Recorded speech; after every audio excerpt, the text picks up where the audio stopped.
The SAFARI Montage media player is custom designed to provide you with an easy-to-use, consistent digital media playback experience.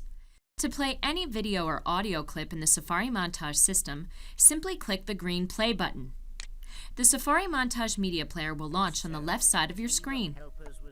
Controls at the bottom of the player allow you to play, pause, and stop, or control the video using the scrub bar. You can also turn closed captioning on and off dynamically with a single click. And view the video full screen at any time using the player controls. If the selected clip has an accompanying Spanish language track, the SAFARI Montage media player allows you to switch instantaneously from English to Spanish and back while your video is playing. You can also use the speed button to change the speed of your playback. You can speed up playback to preview content or slow it down for student use.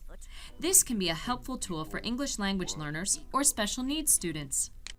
Depending on your system's features, you may be able to manually select a higher or lower resolution for playback based on available bandwidth, and whether or not you are playing content for preview, for in-class presentation, or for use on a mobile device. If you don't see this button, the system is automatically providing the best resolution possible based on your real-time conditions. You are also able to launch the media player in its own separate browser for use with electronic whiteboards and other applications.